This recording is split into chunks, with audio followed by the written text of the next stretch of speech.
push in the Philippines to move some 200,000 people to safer ground is being complicated by the coronavirus. After Typhoon Vongfong, the first-named storm of the 2020 West Pacific typhoon season, made landfall Thursday, slamming the eastern Philippines with sustained winds of more than 150 kilometers an hour.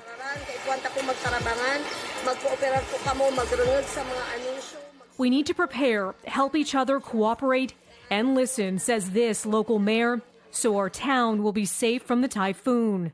Authorities warning those in the path of the powerful storm to be on alert for landslides, storm surges, and flooding. The danger compounded by the COVID-19 pandemic. There are nearly 12,000 confirmed coronavirus cases in the Philippines and at least 790 deaths. For those moved into evacuation centers, maintaining physical distancing may not be an option, and the challenge is expected to persist. The region is hit by an average of 20 typhoons a year.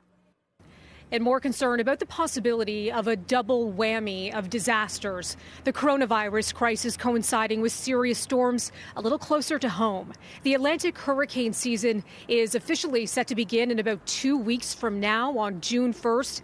And researchers with Colorado State University are expecting above average storm activity this hurricane season.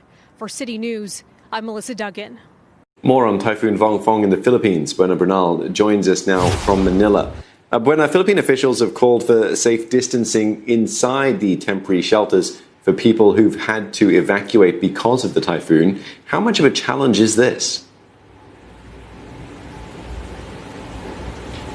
It's certainly a twofold blow for the Philippines as the country is hit by Typhoon Vongfong while the world is fighting a pandemic. You have to understand, one, even the conduct of evacuation itself from past experiences has been a challenge. We've seen this in recent typhoons. We've seen it in larger, more historic natural disasters. Haiyan in 2013.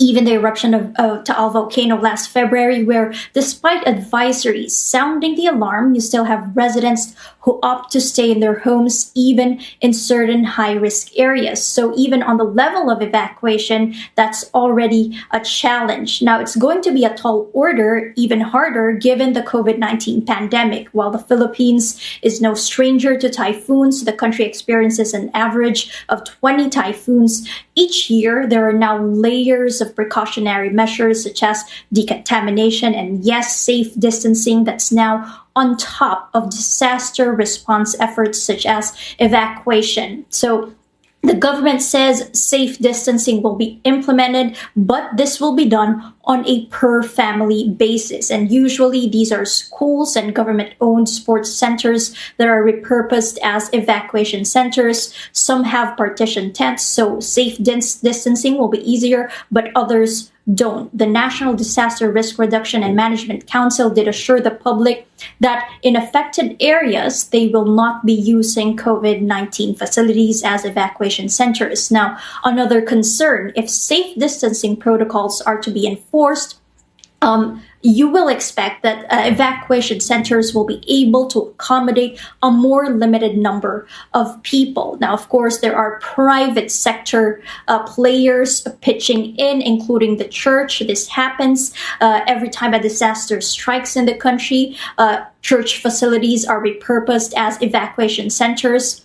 And finally, this also presents another expense for the government, a government that's already conducting a cash distribution program on a massive scale because of the lockdown measures that have impacted income sources for the informal sector. It's conducting cash distribution initially for 23 million people, and now on the second tranche for 11 million, or families, I should say, who will receive $100 to $160 a month.